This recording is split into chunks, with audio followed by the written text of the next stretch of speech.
جب صابن کا ایجاد نہیں تھا، اس دور کی بات ہے جب نرما نہیں نکلا تھا، اس دور میں عورتیں بھی اپنے بالوں کو صاف کرتی تھی تو مٹی لگا کر، سمجھ رہے ہیں؟ اس زمانے کی بات ہے۔ تو حمام میں مٹی رکھی رہتی تھی، جو غسل کرنے جائے گا وہ مٹی بالوں میں لگا کے بالوں کو صاف کر دے گا۔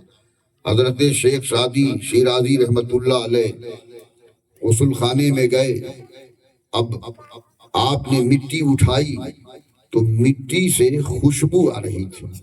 مٹی سے کیا آ رہی تھی؟ سگندھ، یعنی خوشبو آ رہی تھی۔ حیرت میں پڑ گئے، اس مٹی کے اندر سے خوشبو کیسے آ رہی ہے؟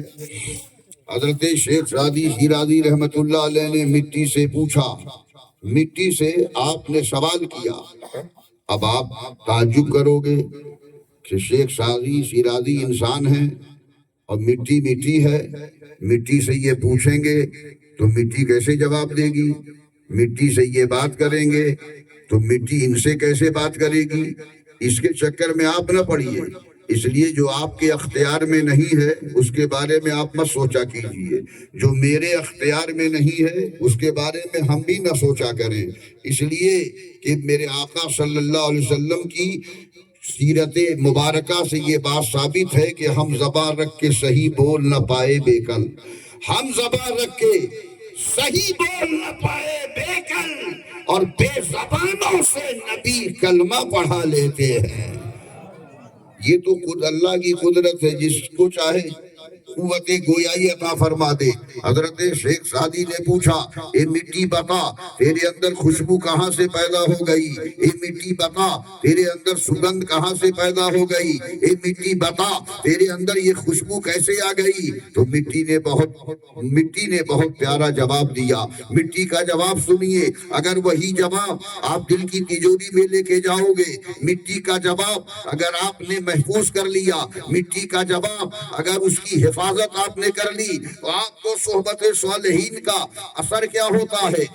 اللہ کے نیک بندوں کی صحبت میں رہنے کا اثر کیا ہوتا ہے؟ اللہ کے نیک بندوں کی صحبت میں رہنے سے انقلاب کیا پیدا ہوتا ہے؟ اللہ کے نیک بندوں کی صحبت میں رہنے سے انسان کے اندر پرہیزگاری کیسے پیدا ہوتی ہے؟ اللہ کے نیک بندوں کی صحبت میں رہنے کی وجہ سے اس انسان کتنا دیندار بن جاتا ہے، رب کا فرما بردار بن جاتا ہے، پرہیزگار بن جاتا ہے۔ مٹی کا جواب سنیے، مٹی نے کہا حضور یہ میرا ذاتی کمال نہیں ہے، ہمارے اندر جو خوشبو آ گئی یہ میرا ذاتی کمال نہیں ہے، ہمارے اندر جو سگندھ آ گئی یہ میرا ذاتی کمال نہیں ہے، کمال میرے اندر اس طرح آیا کہ ایک عرصہ دراز تک، ایک زمانے تک میں پھولوں کی صحبت میں رہی ہوں، پھولوں کی صحبت میں رہی ہوں، تو یہ کمال مٹی کے اندر اس کا ذاتی نہیں ہے۔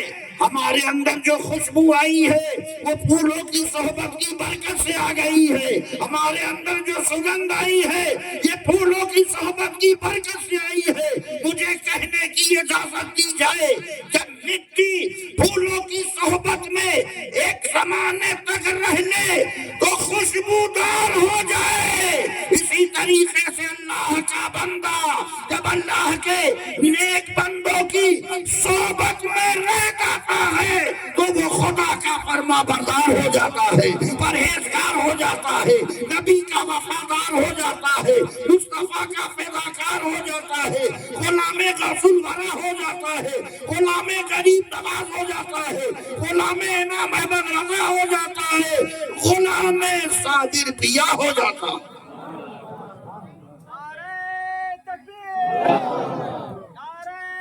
رسالت، نعرہ طریقت، نعرہ تکبیر، نعرہ رسالت۔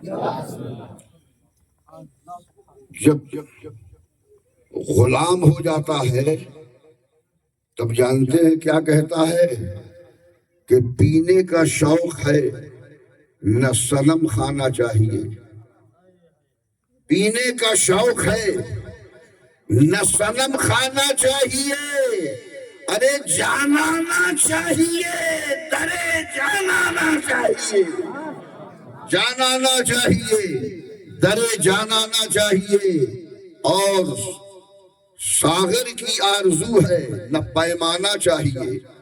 یہ کون کہے گا؟ جو اس منزل پہ پہنچے گا تب نہ کہے گا.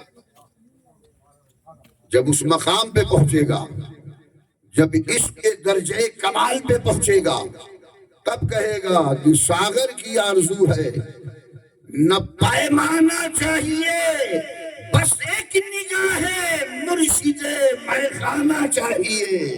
بس ایک نگاہ مرشد میخانہ چاہیے. پکار کر یہی کہتی تھی رات بھر شمع، پکار کر یہی کہتی تھی جان دے دے وہ پروانہ چاہیے. جو مجھ پہ جان دے دے وہ پروانہ چاہیے. جو مجھ پہ جان دے دے وہ پروانہ چاہیے. میں نے خطبہ مسنونہ کے بعد قرآن عظیم کے 30ویں پارے سورہ علم نشرح کی ایک مختصر سی آیت کریمہ پڑھی. بس ترجمہ سن لیجئے، گفتگو تمام ہو جائے. رب نے فرمایا وَرَفَعْنَا لَكَ ذِكْرَكَ،